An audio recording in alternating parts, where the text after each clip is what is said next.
Right. So if you're listening to this, you are looking at one of a series of informal presentations that we've put together to help update folks in the Canadian fire management community about the changes that we're making to the Canadian Forest Fire Danger Rating System. And this is just my standard preamble at the start of these to emphasize that this is just an informal presentation. It is not highly produced. What we're doing, the presentation that you're seeing here recorded is one that that we've given to a couple of FBAN groups in different organizations, just when we were talking to them within the last 6 months or so, and I thought I would record it here for broader consumption.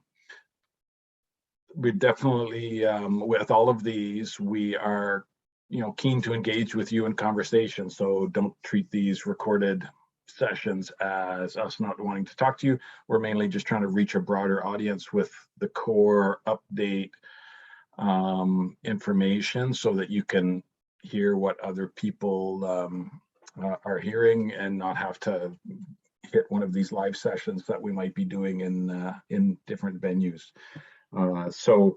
Again, if you are interested in hearing more in discussing any of these changes,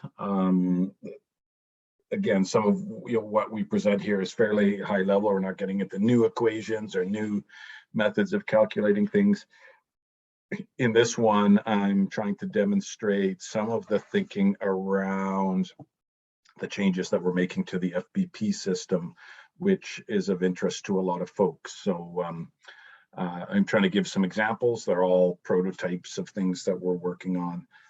But just to, this was developed mainly to communicate to the fire behavior analyst community out there and others who are using FBP about some of the changes that we're thinking about and how, how some of the new flexibility plays into the system, but also doesn't create an overly complex system. So I'm trying to address a bunch of things in this presentation.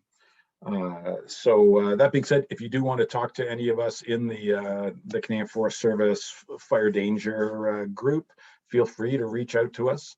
Or you can reach us directly or try to get us through get a hold of us through your CIFC science rep.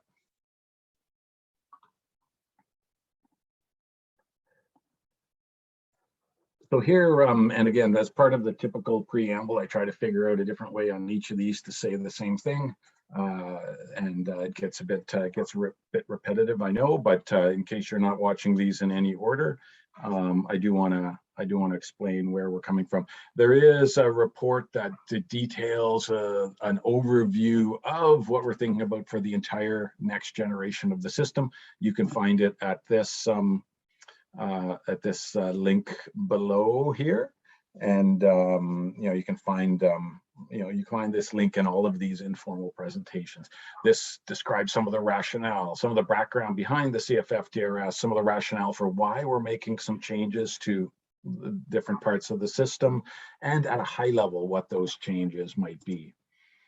And there are, as I've been emphasizing in all of these talks, we are working on significant updates to all of the aspects of the system, some more significant than others. We've been working on this for a while, and that as a jumping off point for me to say, the CFF-DRS is a system that has been evolving for decades. It's based on research that started in the 1930s and has evolved since that point. We are at somewhere around the 5th or 6th generation of the system, and that's important to understand. This isn't a complete teardown of the system and rebuild of the system. It is an evolutionary step to try to build more flexibility into the system. We are making changes to all of the system essentially, because everything is interrelated. And other of these informal update sessions have talked about the FWI system, say, or we've talked in general about inputs and the fuel moisture system. I'm going to focus here on the fire behavior prediction system, and talk just a little bit about that. Here's a reminder. Here is the core of the fire behavior prediction system. Then this comes straight out of the main document that from 1992 that described the development and structure of the fire behavior prediction system. So you see the inputs up at the top here, and typically we focus on the primary outputs of the system: head fire rate of spread, head fire intensity. Although certainly those secondary outputs are have always been and will remain critical for fire growth modeling. I'd throw this up just as a reminder. Here is a different conceptual way that I think is useful to communicate it. Those same inputs are up there in the green boxes, really just listed in a little bit of a different way. The core of the FBP system, this is still the basic core of the FBP system, where it's modeling rate of spread, say, and modeling the transition currently through the crown fraction burned and the critical surface intensity from surface fire into a crown fire. The new system, and this is a visualization you'll see in that document that I showed you on the second slide. The new system, conceptually, we can think about like this. The core is still the same, really. These little boxes in the middle are still the same. What I've done is fill out these gray boxes around that core. These represent models in the system that we are making more explicit with under the hood of the system. If you are a user who doesn't care about this and simply wants say a lookup table with wind speed and moisture to get at rate of spread and fire line intensity, you can ignore all of these things. If you are a user though who wants to look at the impacts of changing fuel structure, say stand density, on fire behavior at a certain location, then you would be able to use some of these more. You'd have to dig into some of these models in this gray section, what I call the hidden elements of the model here, and or of the system overall, and you'll make some changes within that. I'll talk more about that throughout this presentation, but I want to emphasize that the core of the system stays the same, really. We're hoping to be able to say some things, include some basic information about spotting. We've also redeveloped the flaming ignition sustainability model, so they are more strongly linked to surface fire spread, the surface fire spread models as well. So there's a little bit of interconnection there as well. What I want to do here in this talk is really just focus on how the new spread rate models look in the system. And again, this is what we're thinking right now.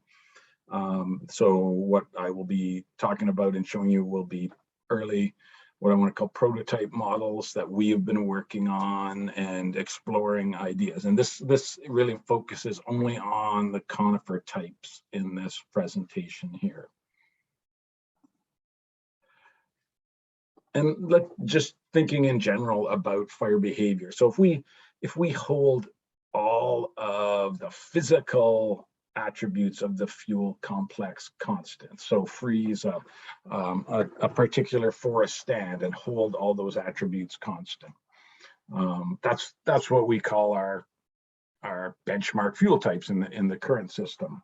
And let's just think about what are the other factors that are the primary influences on the variation of rate of spread. So for a surface fire, again, remember that we're holding the fuel type constant. So what are the things that's going to change the rate of spread in that specific fuel type? Well, the litter moisture, which we know is going to change with weather, is going to play a role, and also the wind in the stand on the surface fire is going to play a role. Other things may play a role as well. Those are two of the primary drivers that I think everybody can agree to. From the crown fire perspective, what's going to influence crown fire spread in this same stand where the attributes aren't changing? Well, the wind is going to be the primary driver of that. This is what we found in terms of crown fire spread.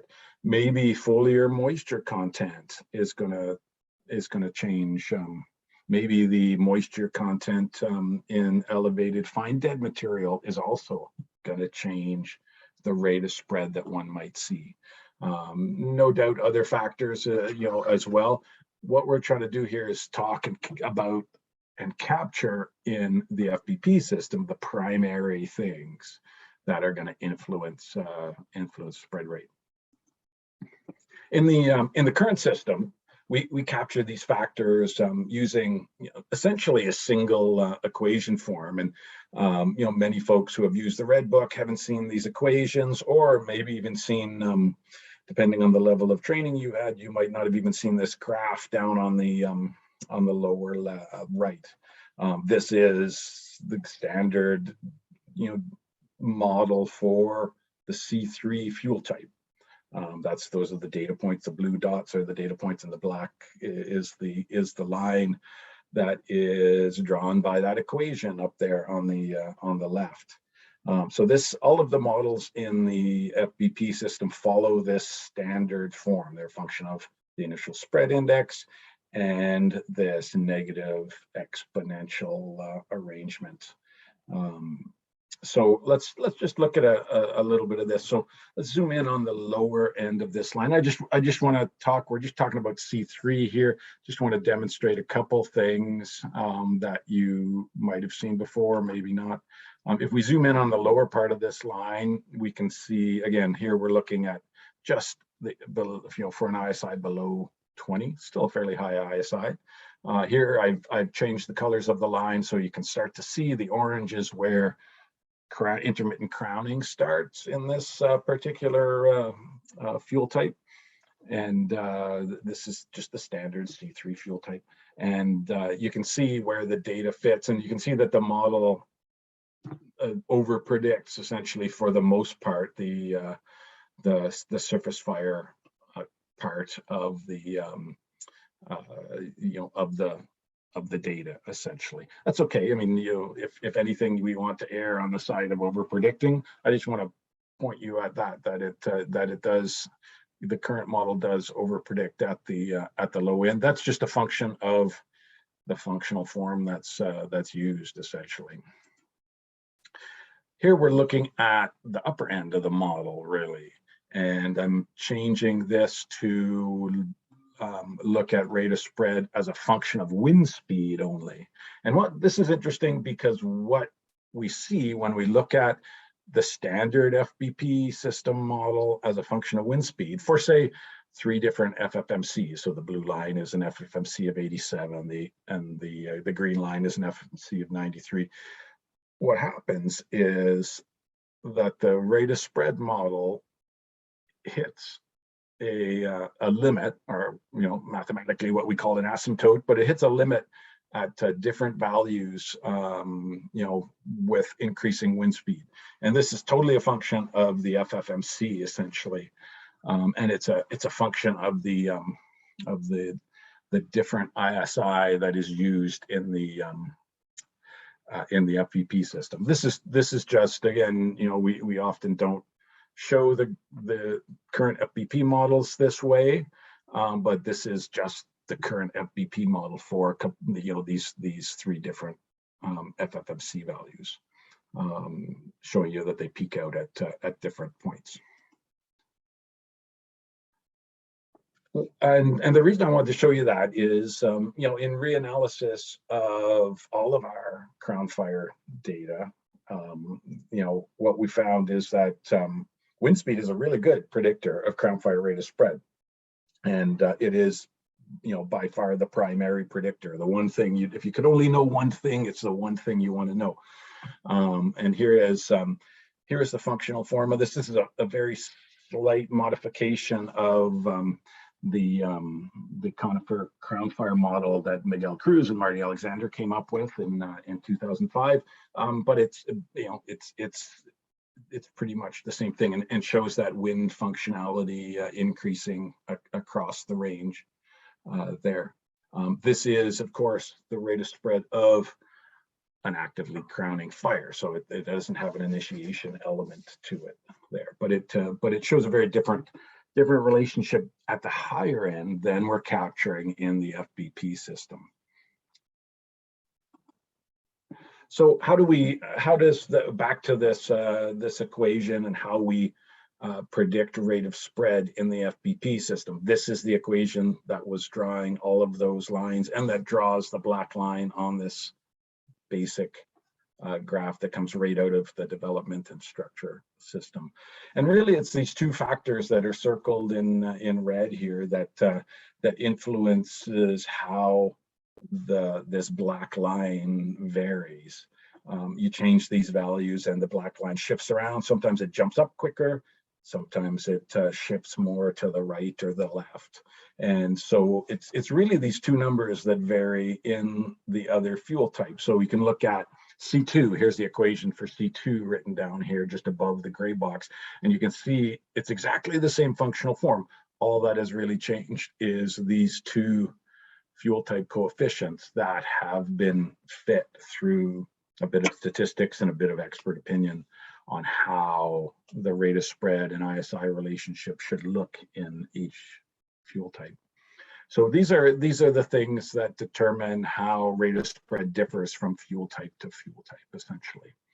In the new spread models, the point I would want to get to here, we are including a method that's going to allow basic modification of this form, essentially, so that you are able to change key attributes of a stand, essentially. And I'll talk more about how that is going to happen, and the flexibility that gives us, but also how we achieve that. So what we're trying to do with rebuilding the spread rate models in the FBP system is to improve the flexibility for a broader range of fuel complexes. So the FBP system models can be adapted by knowledgeable users of the system to different fuel complexes, and that this can happen in a physically and logically consistent way. This is really important. A couple points that we've been trying to make when we've given updates to folks: we are going to maintain the use of benchmark fuel types, but for those benchmark fuel types, the basic fuel characteristics are going to be completely defined, such as those characteristics like fuel load and force floor depth and crown length or stand height, crown bulk density, force floor density, the loading of down and dead woody material on the force floor. Those are going to be completely determined in a benchmark fuel type. We are working on that right now.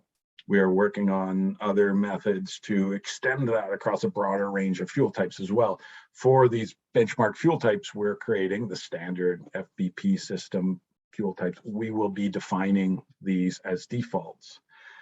If you're a user who doesn't care about those details and just wants to use the predictive power of even a simple Redbook table, then you don't have to worry about any of these details about what are the structure and the physical characteristics of the fuel load.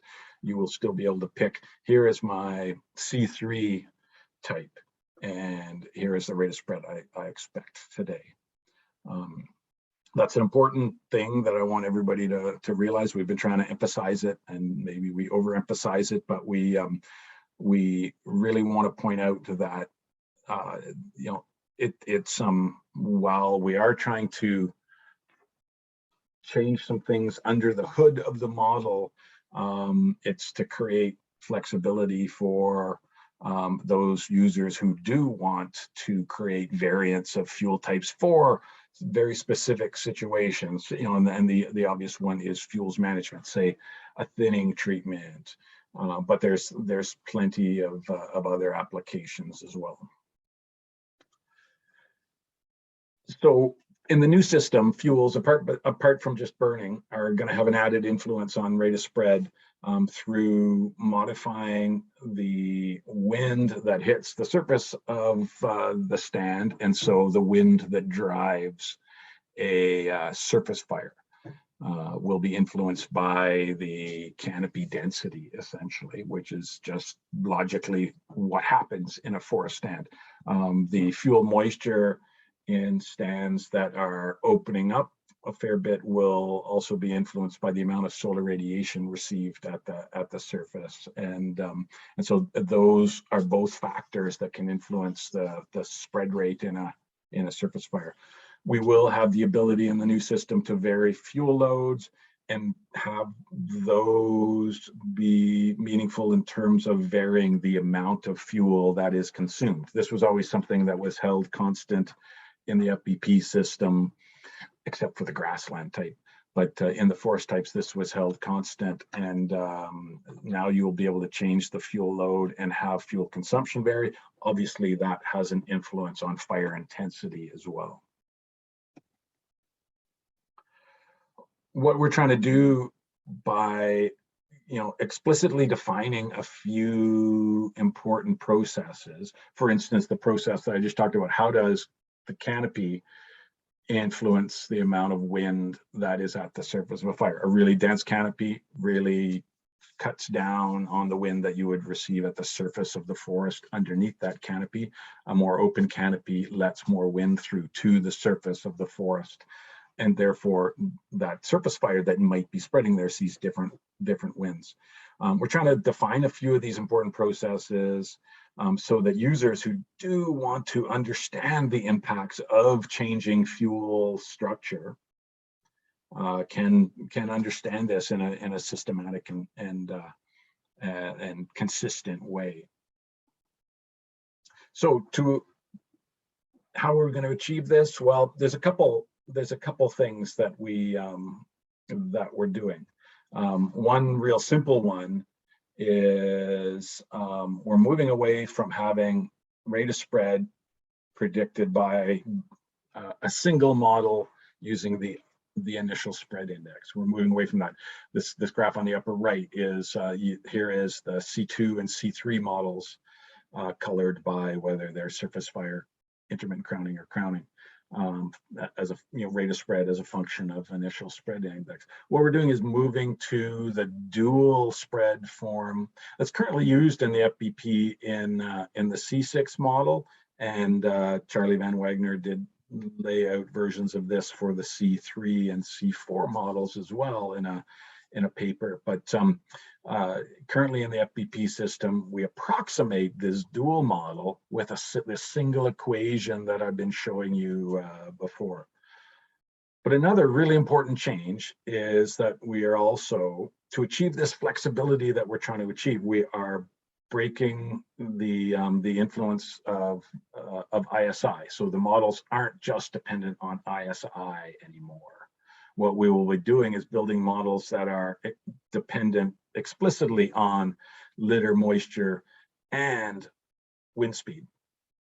And so while the ISI is a combination of litter and wind speed, litter moisture and wind speed, the FFMC and the wind speed, by building models that have this relationship very explicit, this lets us change some of those relationships as the attributes of the fuel complex change. And so I'm trying to demonstrate this. The ISI is this simple combination. It's very effective combination of the litter moisture as represented by the FFMC and the wind, and it's designed, from observations of fire behavior and pine types. And what it does is it embeds implicitly the instant wind reduction factor, essentially. And so that we never talk about that. It's not anywhere in the model, but what this number up in red, this first number up in red does is implicitly embed, actually both these numbers in a way, embed the how the forest stand itself reduces wind for the fire at the surface. And this, this has worked, in a really effective way, but by stepping backwards from that and building models where wind and moisture are explicitly factors in the rate of spread equation, what we are going to be able to do is use other models that tell us, well, how does wind speed at the surface in a forest stand vary as that stand density closes up or opens up?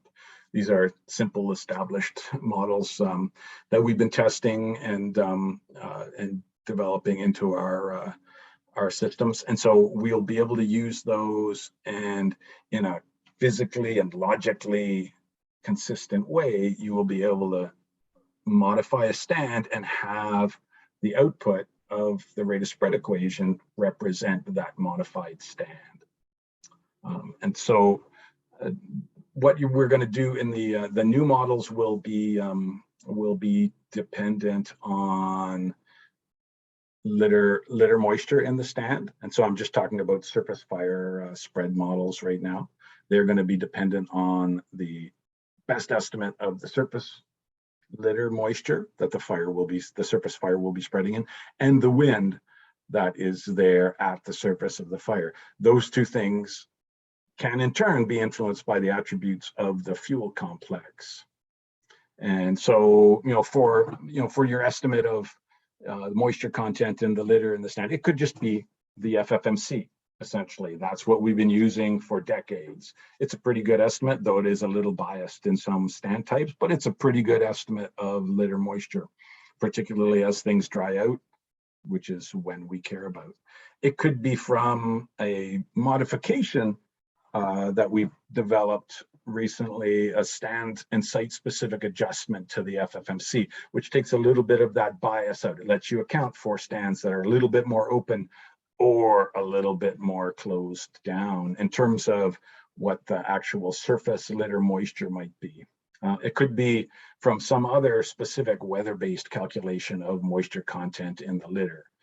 That's perhaps for the future, or perhaps an existing model that a user of the system in some jurisdiction thinks really works well.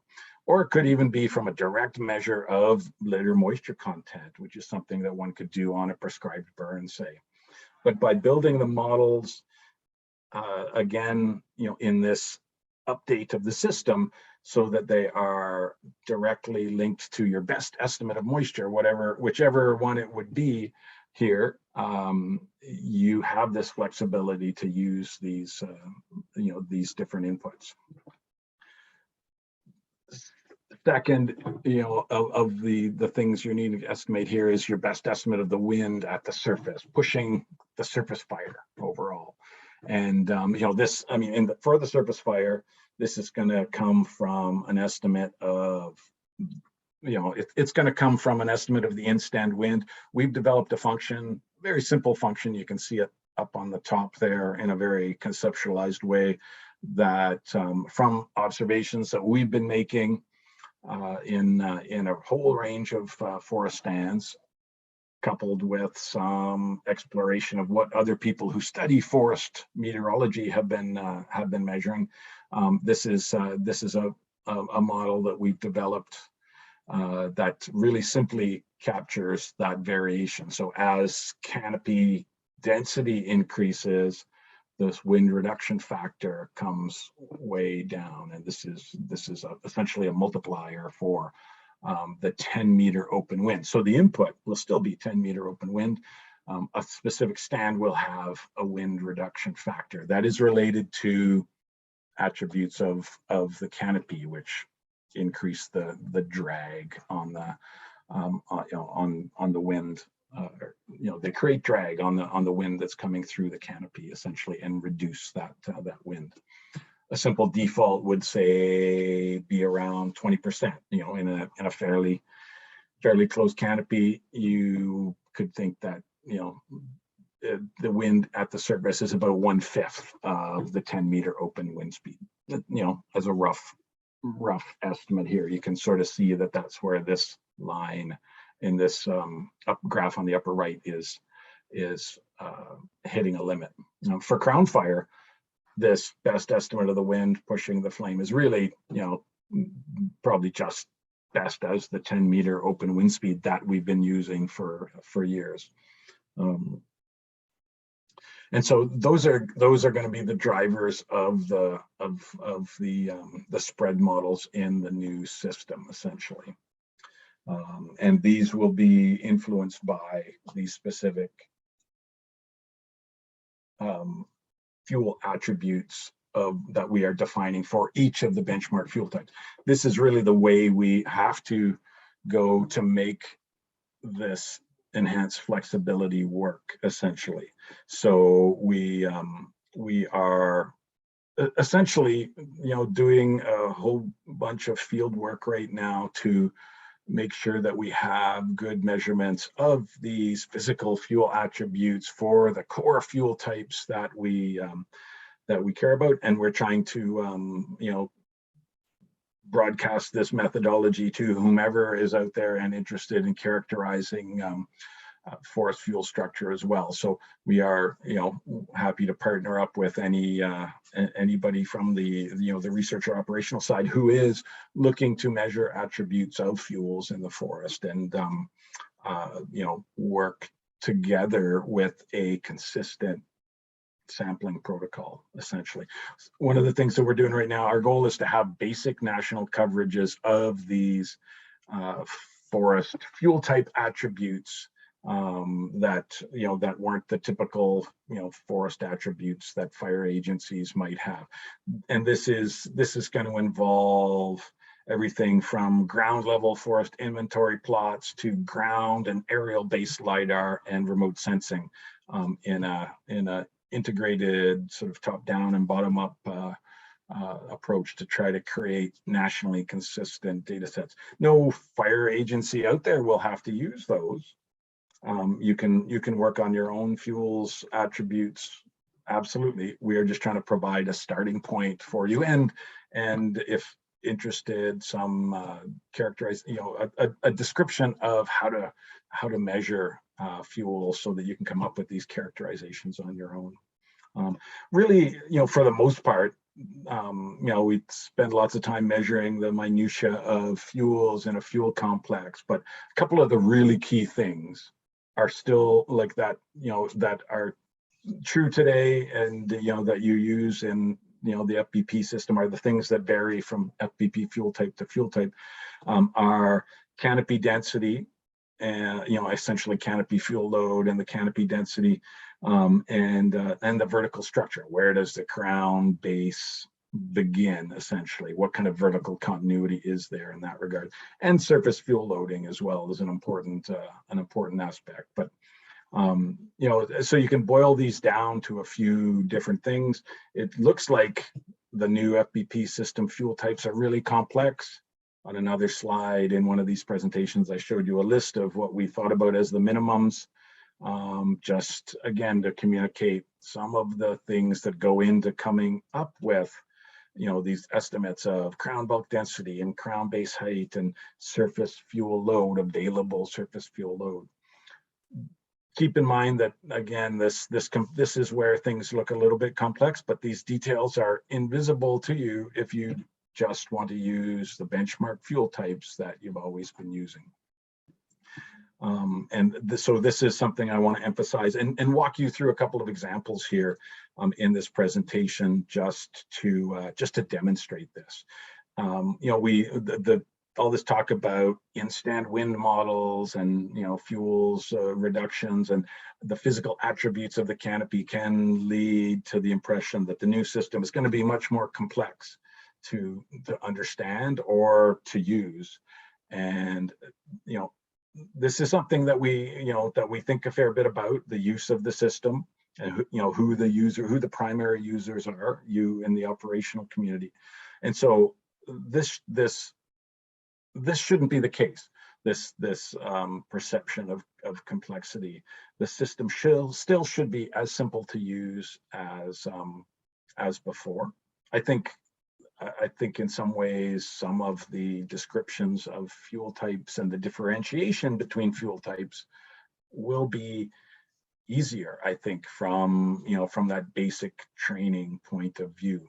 All of this talk about having to characterize a relationship for in-stand wind, stuff that we're doing in the background that you don't have to worry about, but you might want to learn about, is so that we can have flexibility in the system for those users who want it, for that minority of users who want that.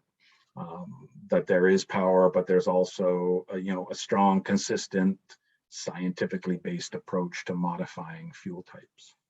So I'm just going to show you this for a couple of simple example slides here over the next little bit, just to try to demonstrate how the system, with all of these elements of surface fire rate of spread and ground fire rate of spread that I've been showing you, in the slides prior, are all going into this the outputs that you will see on the next few slides. And the purpose here is just to show you a few simple visualization tools, just demos, not anything but prototypes here, but just to show you that you can still create all of those same tools, down to the red book pages that you're used to using, or simple charts that you might be used to using. So I want to start here and talk just about a simple, generic, standard Conifer fuel type, which is a starting point, essentially.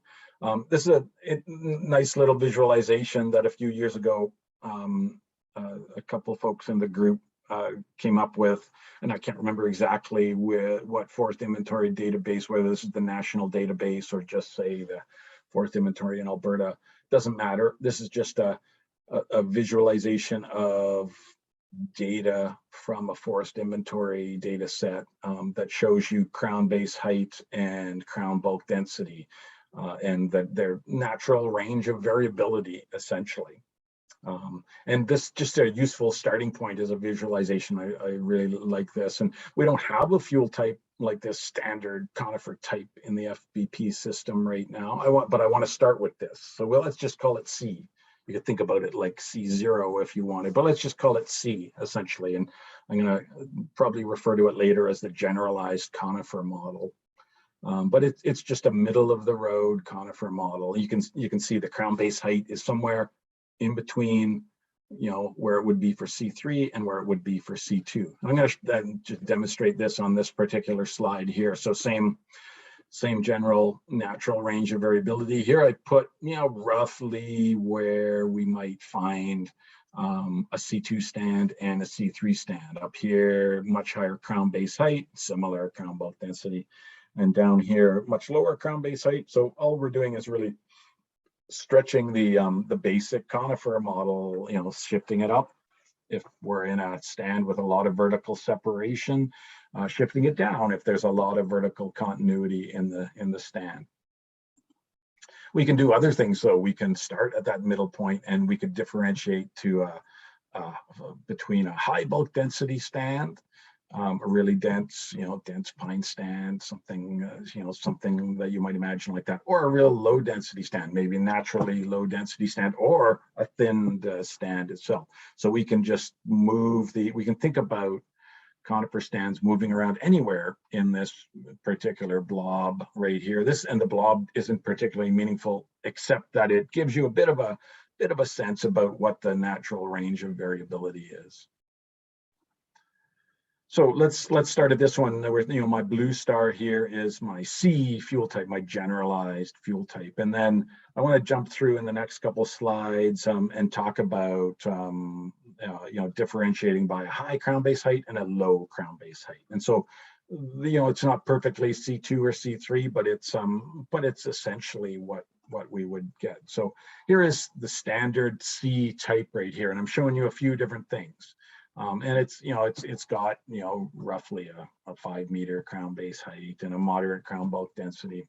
And what I want to show is and using all of those ideas that I talked about earlier in terms of fuel moisture and stand density and a wind effect on influencing surface winds.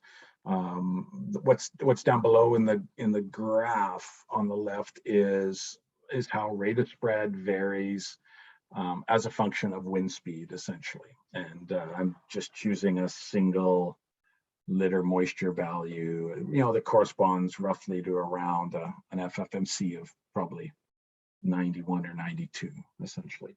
But I've also taken this same fuel complex and created, what we've done is just create in the simple test environment that we are running these models in, a simple, this isn't meant to be identical to a Redbook page, but a simple tabular format for showing you rate of spread. So it's modeled after the Redbook, essentially, where the colors represent the intensity class of the fire and the numbers in here represent spread. And you've got rows that are 10-meter open wind speed, and you've got the top here that isn't BUI anymore in this particular case. It is the FFMC, essentially. So, and this is for this general closed canopy conifer type, this particular table, this particular chart here. If I want to move to my other type and say, think about the, I've decreased the crown base height, so I have crowning happening a bunch earlier. You can see what has happened here. I can probably quickly go back here and you can watch this transition again as we go to the, what is much more like current C2, the crown base height is a bit lower. We can also simply modify this general conifer type with a higher crown base height and get something that really resembles the C3 model pretty well. And so this is what all we're doing really is modifying a generic crown type, a generic conifer type that we have created rate of spread models for, where we're varying the canopy attributes now and getting these same sort of fuel types that we've created in the past, something, C3 and C2. I want to just focus on what is in this table, essentially, because my reason for throwing this table in here is often a question that I've got when I've given these updates, and other folks in our group have commented in similar ways that they hear this question. It's like, will we still be able to have Redbook tables for fire behavior predictions? And the answer is yes. And I just want to show you what we're doing in this simple visualization. This isn't meant to be a final tool. This is just meant to be a visualization to show, even though there's a lot of complexity underneath the hood, there always has been a lot of complexity underneath the hood in the FBP system that 99% of people aren't familiar with. And so I just want to show you what we're doing in these tables, because it lets you, what we've sort of thrown into these tables right now lets you see some of the complexity that's going on. So if you're just looking to use the standard fuel type and standard inputs of 10-meter open wind and FFMC, all you need to do is look at these columns that are in green and red here, and you've got the functionality that you want. I've grayed out some pieces in this, though. What is also in here, what's happening is this is the standard conifer fuel type right here that I'm showing you, just because that's what I've chosen to show you. For this, for a specific fuel type, the fuel complex builds in a specific in-stand wind reduction. So when the 10-meter open wind speed is 20 kilometers an hour, say, this fuel complex is reducing that in-stand winds at the surface fire level to 5 kilometers an hour. So it's about this particular fuel type that I've created here for this demonstration has a wind reduction factor of 0.25. So we're reducing the wind by a quarter, essentially. That is specific to the fuel complex because of the drag that the material in the canopy of the stand creates. Similarly, the FFMC up at the top here, I've talked about the wind. Similarly, the FFMC up at the top embeds a stand-specific adjustment into converting the FFMC to an actual litter moisture content. The conversion between litter moisture content and the FFMC has always existed in the danger rating system. There's a set model, many of you have seen it. It's called the FF scale, how we convert the FFMC actually calculates a litter moisture content and then converts it to the code value, because the code value is really useful to use. But under the hood of even the current FFMC, and that's existed for 50 years, it's calculating a moisture content in the litter layer. And so what this model is doing is looking at the actual stand in this generic conifer type and saying, no, it's about the same as the conifer type, and it's doing a conversion that is almost the same as the standard FF scale. It's a little bit different because this stand is actually a little bit more open than the standard type stand. Here, I showed you this one earlier too. Here is what's going on. I talked about how that last table had a wind reduction factor of about 25%. And that's all coming from this very simple model here. That is, as Canopy goes from being very open to very dense, and it's some Canopy metric that you would be using here. If you are somebody who wants to modify a stand and figure out what the fire behavior might be in that modified stand, you would be using, maybe it's crown bulk density, that is your Canopy metric. Maybe it's, more formally under the hood of the whole thing, it's more of a complex metric called plant area index. But what it is doesn't particularly matter. We'll be again giving you tools to make some estimates of what the Canopy wind reduction factor is. And really this, like I said earlier, this is the wind reduction factor is just a multiplier on the 10-meter open wind speed. That makes things nice and simple because it means the input that you have for any specific fuel complex is still just the 10-meter open wind speed. So say, in a stand, that you have a stand, say, that's naturally, 2/3 the density of the typical closed canopy type. So, you're moving from, this particular point here down a little bit, and your wind reduction factor in this particular scenario that I've drawn out here somewhat arbitrarily is just saying, I'm going from about a 20% wind reduction factor as my canopy gets a little bit more open to maybe 33, somewhere between 30 and 40, essentially. If in fact we were strong, taking that same stand, that moderately dense stand, wind reduction factor 20%, and we were thinning it, say, down to some fairly good spacing, then we could make some estimate of how we've changed crown bulk density, say, get some estimate of where we are on the axis here, and say, oh well, we now have a in-stand wind reduction factor of 50 or 0.5 only. So we, instead of reducing the factor by the wind by a factor of 1/5 down to 1/5 essentially, in this first stand, now the wind is only being reduced by a factor of 2. And so you could build an entire, you could have red book tables for all of those particular, approaches, or you could look at this on the fly. You could look at this table and say, well, this is my standard canopy table, and it has, this has a wind reduction factor of 25% in it. But this also shows you how you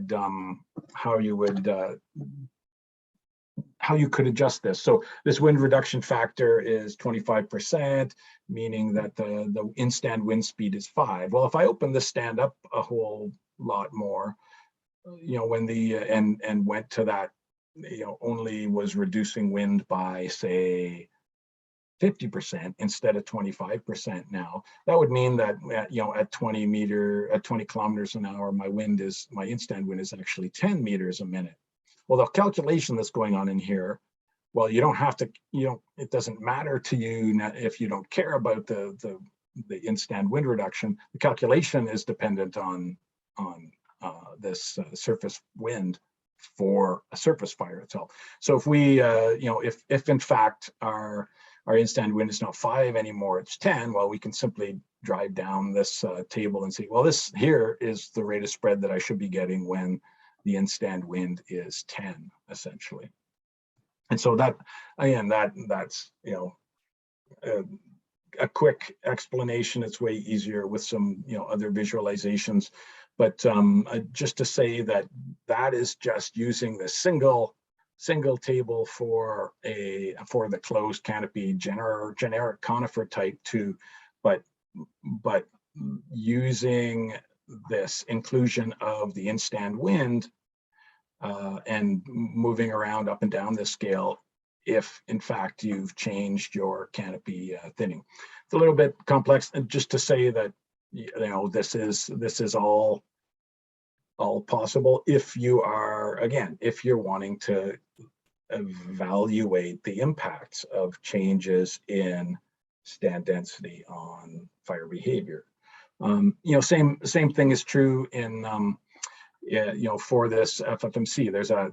There's a conversion for this fuel type that is embedded into the build this table. There's a conversion between the FFMC that you would have and the actual litter moisture that you see that is influencing the surface fire. We do have in another part of the system, in the fuel moisture system, a way of adjusting the FFMC for litter moisture in different stands, in more closed canopy stands, in stands you know, of types other than pine as well. But and one of the things this model does is lets you account for differences in moisture in the organic layer. And so you know, and here is just a simple visualization of what this means. You know, in a very dense stand, say the DMC is 30, in a very dense stand, you know, under an FFMC of 91, you would adjust your litter moisture by 2 points, essentially, because of the density, the changing density in the stand. So again, the whole idea here is that if you were using this single table and wanted to say, well, how, you know, I just explored how changing the density, thinning out this stand would influence surface wind. Oh, I see it's going to double the surface wind. How much drier is it going to make litter under the forest, under that canopy that's much more open now? There's a simple way of estimating this too within the fuel moisture system right now. It's going to tell you that the litter is typically going to be drier by a couple points. When the FFMC is around 10%, the litter moisture in that dense stand, it means the litter moisture is going to be more like 8% essentially. And so you know, we can use that to move around columns on this table as well. Not that a user would typically want to do that for 99% of their use of a simple table like this. But if you were exploring differences, you know, in a stand with different density and you know, didn't have time to create your own new table here, there are consistent ways that you can move around in the columns of these tables and get a sense about how fire behavior would be changing as the stand attributes change, essentially.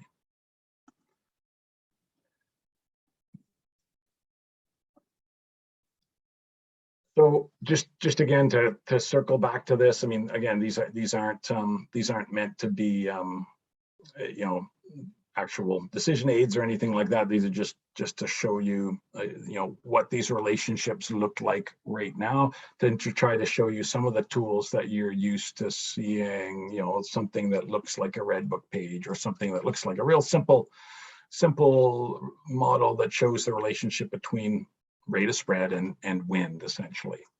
You know, we could, you know, break these talks up and talk a lot more about each of those elements. They are in development right now, and testing. We spend a lot of time making sure that by creating these different systems within the FBP, we're not creating strange things at the margins that you might be looking to make predictions at. So we spend a lot of time testing these concepts that we are thinking about introducing as well. So just a little bit more, just to round this out. Essentially, the blue dots are the experimental observations that we've taken over the years in, both from our, the historical experimental burning projects that went on for many decades from the 60s onward. And so here is these points are from our C2 experiments, essentially, and wildfire observations. And so, the modeled line here is just an early version of this Conifer model, really. So don't worry too much about it. But this is it's supposed to be somewhat like C2. It's going through the center of those points. It hasn't been chosen to. This is just, we chose the characteristics that we typically use for C2 in terms of its crown base height and its crown bulk density. Here is C3. You can see that the black line, the model line, is shifted over because it starts to crown. It moves off of the surface line and up towards the crowning line, much later because of the higher crown to base height. And so, if we back up to C2 there, you can see it's crowning much earlier, when the wind speed is just getting above 10, you're starting to get a bit of movement from, a bit of crowning happening. In this particular version of the model, which is supposed to be like C3, essentially a very high crown base height without anything in the understory, you see it takes a while to get crowning. And you see that, this is mostly to the right of what we're seeing from the data points that we have in our FBP system. And that's because the crown base height and the ladder fuels in the range of stands that I'm showing you here are, don't fit the this assumption that the crown base height, the vertical structure of this stand, starts at 8 meters in all these cases. And some of these stands that we have classified as C3 because of their behavior, there was lower crown base heights or some elements of ladder fuel in them. So just to not worry about that, C3 is designed to be at that outside edge, essentially, by its nature. Here is C4, essentially, and the C4 data. Just again to show, C4 is very similar to C2, essentially. Got a low crown base height and a lot of canopy fuel load within it, both dead and live. So again, this is just an early version of this line, and really all we're doing is modifying a single model here based on the canopy characteristics. Just to show you how that is fitting with some of the data. It's not data that we've used to fit this line per se. Though the canopy, the rate of spread model for crowning here comes from a reanalysis of all these crown fire observations and others. Just the whole idea was just to give you a bit of a demonstration and show a bit of data for those who have seen the C3, C2, and C4 models and their data in the past. So a couple main points here as I wrap up. So in the updated FBP system, we're still going to be having as a baseline for the typical user fixed benchmark fuel types. And all of the structural fuel attributes that I've talked about, they're going to be associated with each of those fuel types, but you don't need to know about them, essentially. That's probably the majority of users will want to remain using benchmark fuel types, essentially. The other thing is that the calibration of these spread models, we are still using exactly the same philosophy that we have used in building the FBP system in the first place. That is, observations from the field are being used to calibrate up a simple, physically logical model of what is happening. Even the fuel moisture adjustment model that I showed you earlier in that complicated table is simply an empirically based, or we're using observations of litter moisture from the field and developing that. Same thing with the wind reduction factor. What we found is the best and simplest but effective model we could create came from observations that we made in stands across a whole range of different stand densities, essentially. So the what we often call the empirical nature of the FBP system, and let me define that, the basis of the models in the FBP system on observations of fire spread from the field still remains the same. All we've done is change the physically logical models that we are calibrating up with that same data, essentially.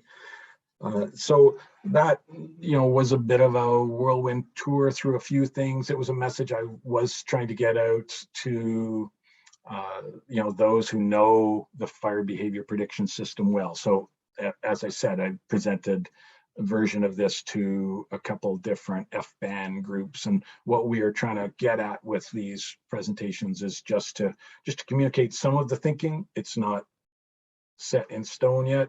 The FBP will continue to develop over the next couple of years till we have at least a stable interim version we can roll out to the user community, hopefully by about 2024, 2025.